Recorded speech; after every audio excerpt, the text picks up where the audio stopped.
channel starting up here, Four Sons Woodworking. Wanted to start out with a quick shop tour. This first part here will give you just kind of a brief view of everything. This is a one-car garage shop, pretty small, but done a lot of work over the last year, learning through trial and error how to incorporate everything and make this shop pretty efficient. Have built some pretty nice things out of this shop, so plan to do some videos on some of the builds I've done in the past to modify and make the shop more efficient. Also some new builds coming up, some big furniture builds and some small stuff too. So please like and subscribe. Look forward to seeing you moving forward. So let's dive into the individual tool shop tour portion, starting with the router table insert. Originally I started with the portable router table box, basically, that I think everybody starts with, and it was a great tool. Got a lot done with it, but moving to this, I've done a couple things.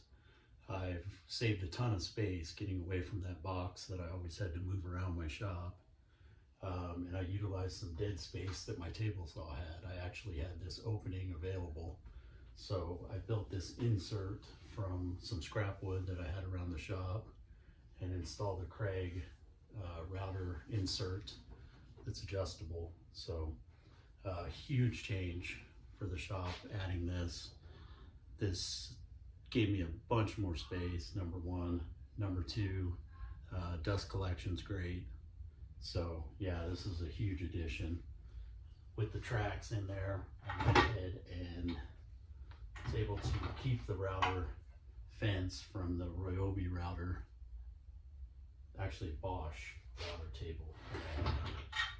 This is, slides right into the tracks. I've got my dust collection. I have the overhead boom arm that I built that we'll talk about later, but I can plug right into here. And then I also have the 4-inch dust port in the back. Door on the front to install the router. It's kind of your standard setup everybody has, but yeah, this really made a huge difference. It also added to the tabletop I have for both the table saw and my assembly table here. So this was probably one of the better improvements that I did here in the shop. Very, very happy with it. Moving on to the assembly table. This was another great addition to the shop. I've been really working on this stuff for about the last year, and it's amazing how some of these changes can just completely change the shop itself and make things a lot easier to do. This has the miter slot grooves in it that continue on from my table saw. This helps when I'm using my sled or different tools, so that I can use this as an outfeed table for my table saw. That in itself is a huge step forward, having an outfeed table.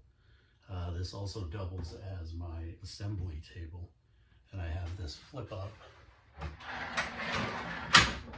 leaf which doubles the size. It actually a little bit more than doubles the size, and this ends up being a great assembly table. This is my first go at that. I'll definitely make a nicer one in the future. Use the L bracket style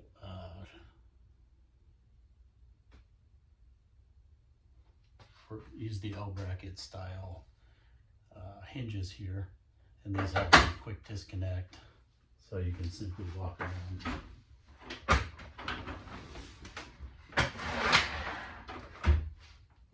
Folds down pretty easily.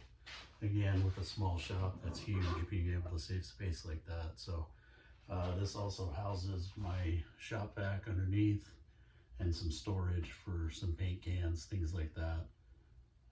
It is on wheels, which is also a big help. I can move this around wherever I need to. And again, everything in a small shop on wheels is key from what I've learned. You can really utilize your space to the fullest that way. So jumping over to my Delta Planner. This is the DW, the 735 that most people have. And I just have to say, what a great machine for the money. Gotten a lot of work done, a lot of small milling done with this machine. Recently built a crib for my grandson and did a lot of rough sawn lumber. And this really did the trick. I was very, very happy with this. There's really not a lot of negative to say about this machine. I know a lot of people upgrade to the Shelix cutter heads. I've thought about doing that, but I really like the finished cut that you get with the knives. So I think for now I'm going to go ahead and stay with the knives that are in there. So got the in-feed and out-feed table. I haven't run without this, but I've heard that makes a huge difference for the snipe. So haven't had a lot of trouble with snipe, so we'll keep those going. Mounted it on a Husky, just standard roller cabinet, and I stored a lot of different tools in here. One of the nice things is being on the cabinet, I can go ahead and move this whenever I need to. Makes it very handy, and then I can go ahead and tuck it back out of the way. Still got the factory 4-inch dust discharge on there. One thing I will note is it's nearly impossible to run one of these machines, as I'm sure a lot of you know, with a shop vac. You can do it, but what I found is that you end up with just an abundance of chips on the in-feed table and out-feed table, a crazy amount of chips.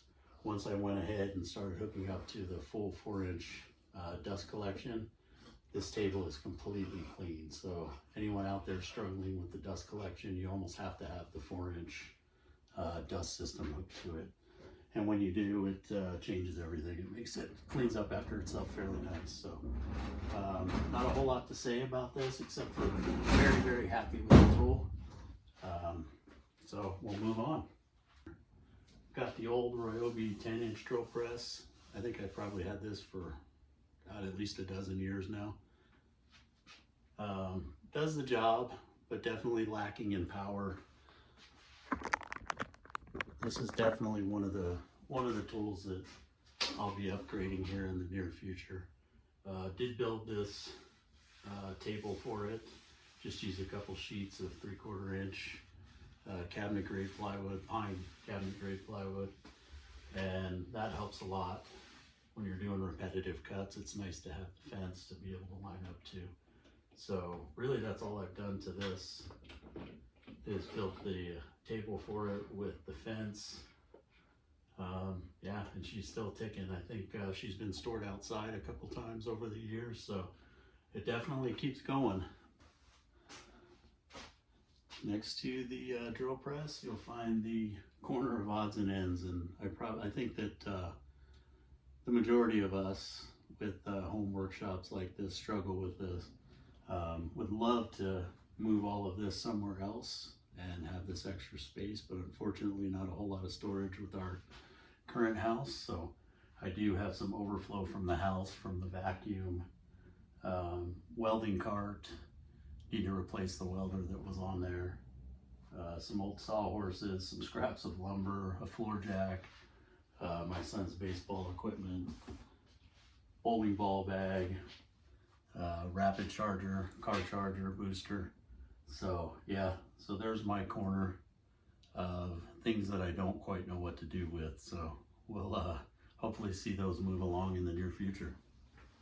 So this area here is probably my favorite part of the shop, or one of them. It's the most organized, with recently built cabinets and storage. Bottom cabinets not finished, need drawer faces on them.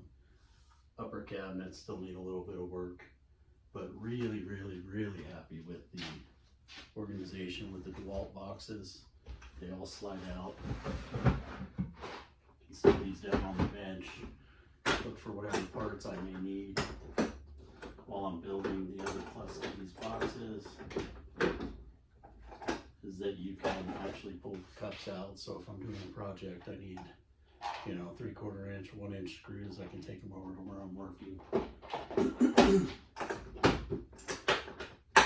Really happy that I did this. I kind of went back and forth on whether or not I'd like this storage like this, but this basically took everything I had laying around the shop, all the little boxes, nails, screws, that kind of stuff, and got it all organized from bolt hardware. I mean, pretty much everything. And then on this side, you'll see the standard that most people do with the drill storage. I also mounted my most common nail guns, because I tend to find myself digging through drawers to find these when I have a project. So chargers up here, and then wood glue and some random woodworking stuff up here. Chop saw station somewhat. What I have now, unfortunately, is probably about an 8-foot span, so that's about the longest boards I can get in here. I have these brackets that I can just move down, these wood legs to support it while I'm making the cuts. Have this old vise that a friend gave me probably 20 years ago. Went ahead and sanded it all down and cleaned it up and repainted it, greased everything up. This is just your standard vise, more of a metal working vise. Need to add a wood vise to the shop. A large 26-gallon Craftsman air compressor. This is probably a little oversized for my woodworking, but a big part of the things I do is working on cars as well. So kind of trying to balance that. The woodworking's taken over the shop, as you can see, but also need that big compressor for big air tools. I have my wood storage up above for now.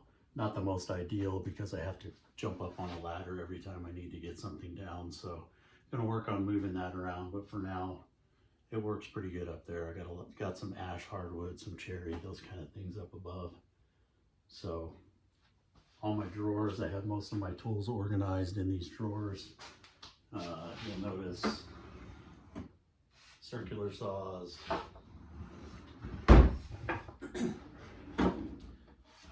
sawzalls, jigsaws, that kind of stuff.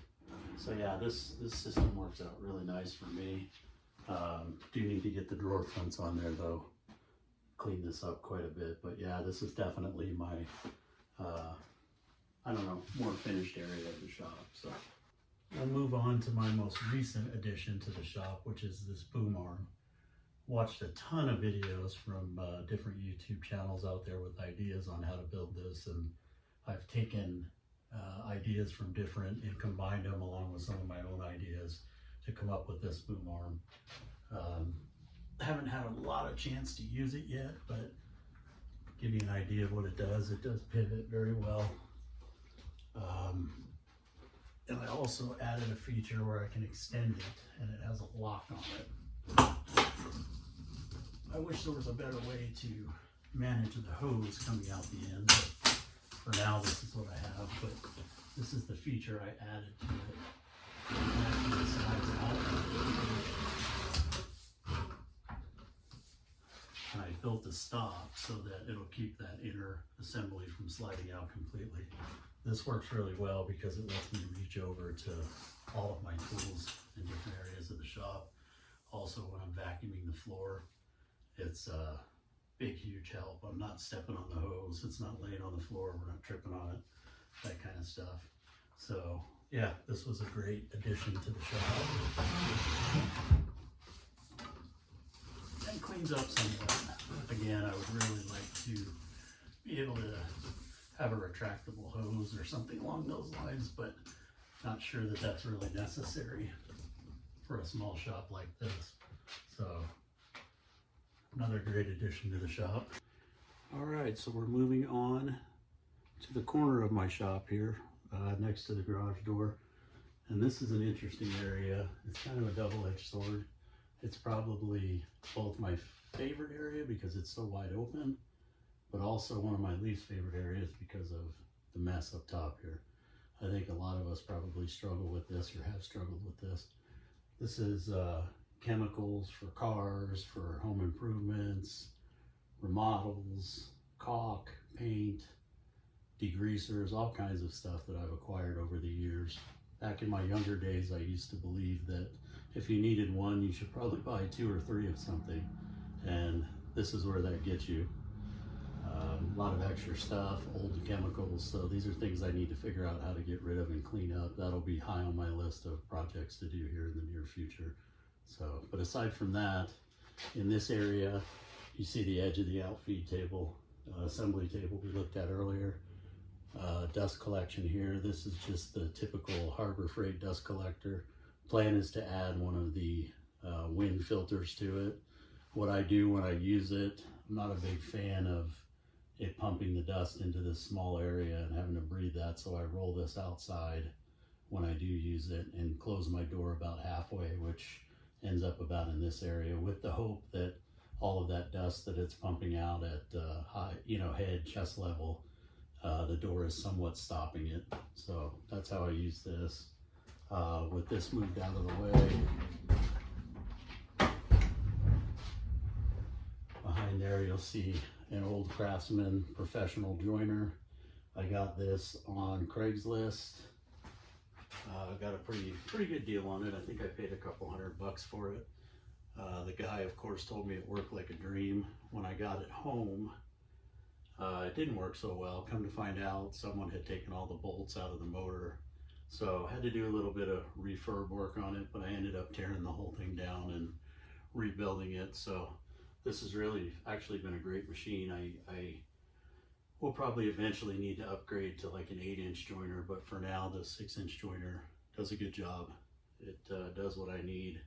Used it quite a bit again on that crib build for my grandson with the rough sawn lumber to get everything squared up.